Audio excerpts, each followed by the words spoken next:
perlu Tuhan, pimpin langkahku dengan kasih karunia-Mu. Pimpin langkahku setiap waktu, berjalan dalam Roh-Mu. Nyatakan Tuhan kemuliaan-Mu dan berjalanlah denganku.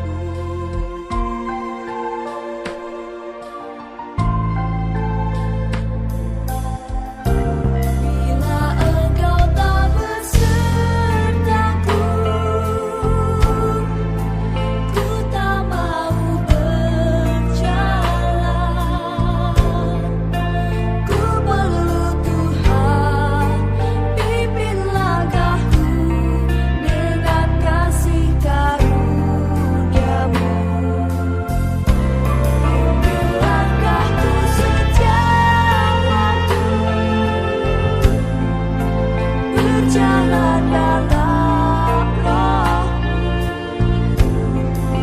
Nyatakan Tuhan kemuliaan-Mu dan berjalanlah denganku. Puji Tuhan, oleh kemurahan Tuhan semata, kita bertemu lagi dalam Sapaan Teduh GBKP Klasis Jakarta, Kalimantan.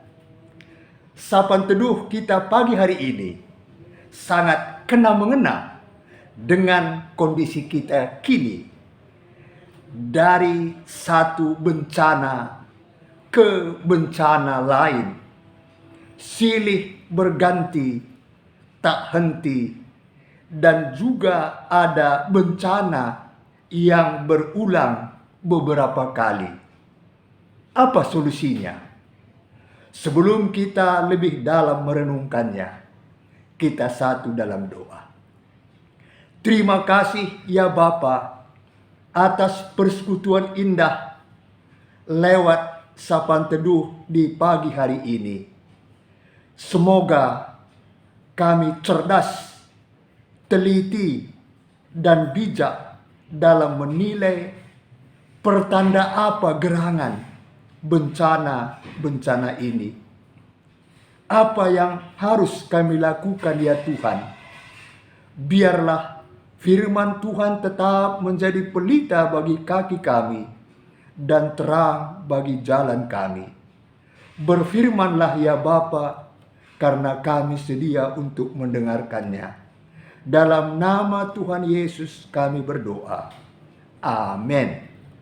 Saudara-saudaraku, Sapaan Teduh pagi ini dari Perjanjian Lama, Yoel 2 ayat 12 sampai 13. Saya baca dari Alkitab Terjemahan Baru edisi 2. Tetapi sekarang juga, demikianlah firman Tuhan, berbaliklah kepadaku dengan segenap hatimu, dengan berpuasa, menangis, dan meratap. Koyakkanlah hatimu dan jangan pakaianmu. Berbaliklah kepada Tuhan Allahmu, sebab Ia pengasih dan penyayang, panjang sabar dan berlimpah kasih setia. Ia menyesal atas malapetaka yang hendak didatangkannya. Saudara-saudaraku, tema yang saya pakai, seruan untuk bertobat.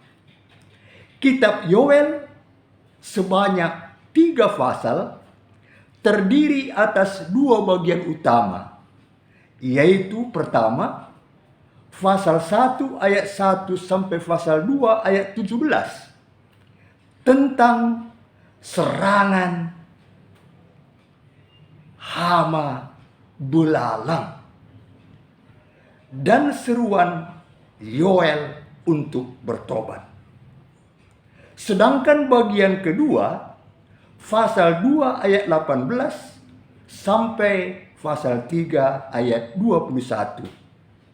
Bagaimana Tuhan menyelamatkan umat Israel dan menjatuhkan hari penghakiman saat musuh-musuh Israel akan dihukum.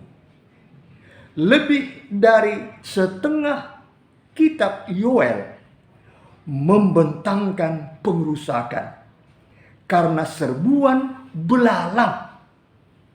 Dengan nada tegas, Yoel berbicara tentang bencana nasional itu dan menyerukan kepada bangsanya untuk meratap dan merendahkan diri. Serbuan belalang itu disertai musim kering. Karenanya binatang-binatang di padang menjerit, sebab wadi telah kering.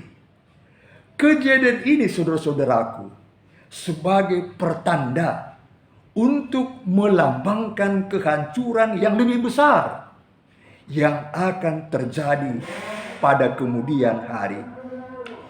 Pesan pertanda merah untuk orang-orang Yehuda bahwa Tuhan akan mendatangkan hukuman untuk mereka. Saudara-saudaraku, kalau kita bandingkan dengan sepak bola, wasit memberikan kartu merah. Kartu merah. Tanda dengan tegas dan jelas dalam bentuk serangga belalang yang akan menghabiskan seluruh panen mereka. Bagi kita, kedengarannya mungkin aneh. Tapi kalau kita telusuri keadaan pada masa itu, bahwa mereka hidup dari tanah mereka. Mereka berladang. Mereka menghasilkan makanan untuk ternak mereka. Jika sekumpulan serangga belalang menyerbu dan menghancurkan hasil ladang mereka, maka mereka tidak akan memiliki sesuatu. Setiap orang akan mengalami kelaparan dan akhirnya kematian. Saudara-saudaraku, saya teringat pengalaman tahun 2005 saat bertugas pemberantasan buta aksara di Kalimantan. Melihat banyak sekali belalang-belalang melahap tanam-tanaman, termasuk daun bambu sampai gundul. Yang lebih unik, pengalaman 18 sampai 23 April 2005 saat bertugas di Pulau Sumba, tepatnya Delsos Kauri Wekabulba.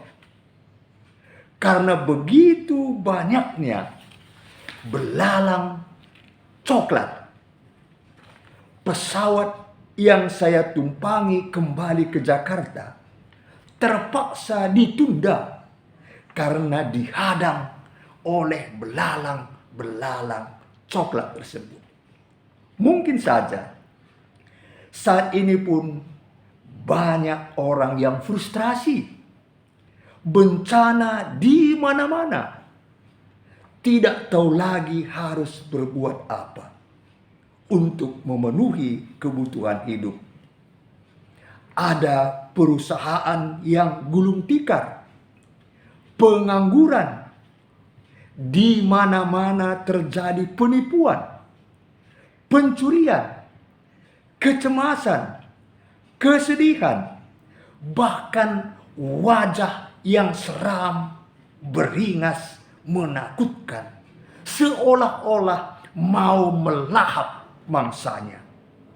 Mirip seperti inilah situasi yang melanda Yehuda dengan datangnya belalang-belalang. Negeri itu, saudara-saudara, mengalami kerusakan yang luar biasa. Namun syukur, ada solusi. Ada nubuat Nabi Yoel mengundang Yehuda, termasuk kita kini, untuk bertobat. Bertobat bukan sekedar tahu salah atau mengakui telah bersalah. Tapi saudara-saudaraku, lebih dari itu, mau mengubah arah hidup yang salah dan mau kembali kepada Allah. Mengoyakkan hati, jangan pakaian. Artinya bukan sekedar ritual jasmaninya. Tobat berarti berputar arah. Ya, dari sikap perilaku hidup lama menuju hidup baru. Terbuka terhadap suara Tuhan dan mengakui sepenuhnya kedaulatan Tuhan, serta taat pada sabdanya. Ayat 13, saudara-saudaraku, sifat Allah yang unik dan konkret. Maha hadir, maha tahu, maha kuasa, kekal, kudus, dan maha kasih. Allah tidak langsung memusnahkan umat manusia karena dosa-dosanya. Allah senantiasa mengundang dan memberi kesempatan untuk berbalik. Jadi jangan tunggu lagi. Sekarang juga jangan hanya lahiriah, seperti mengoyakkan pakaian, tetapi dengan segenap hati berpuasa, menangis, dan meratap. Datanglah dengan hati yang hancur dan semata-mata mau bersandar kepada Allah. Bengkik cinep takal naku teruh, lekang tasak buahna megara, gelah bencana lanai nderpa geluh, dai di bata pekena geluh, tandana jerat. Mari kita berdoa. Bapa, firman-Mu mengingatkan kami untuk bertobat. Bila akhir-akhir ini bencana demi bencana terjadi tanpa henti, saat ini kami mendoakan GBKP Runggun Depok Lenteng Agung, Pendeta Alexander Simanungkalit, Nora Pendeta MK Sinuhaji, Pertua Diaken Emeritus, pengurus kategorial, pengurus PJJ, bahkan semua anggota jemaat GBKP Runggun Depok Lenteng Agung. Jika ada yang sakit, Bapa, sembuhkanlah. Kami doakan setiap orang yang mendengar sapaan teduh di pagi hari ini, siapa saja dan dimanapun mereka berada.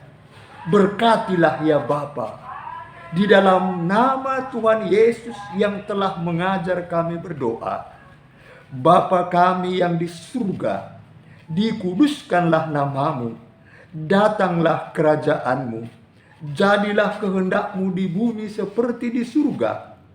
Berilah kami pada hari ini makanan kami yang secukupnya, dan ampunilah kesalahan kami, seperti kami juga mengampuni orang yang bersalah kepada kami. Dan janganlah membawa kami ke dalam pencobaan, tetapi lepaskanlah kami dari yang jahat. Karena Engkaulah yang punya kerajaan dan kuasa dan kemuliaan sampai selama-lamanya. Amin. Salam sehat, damai di hati, menjuah-juah kita kerina.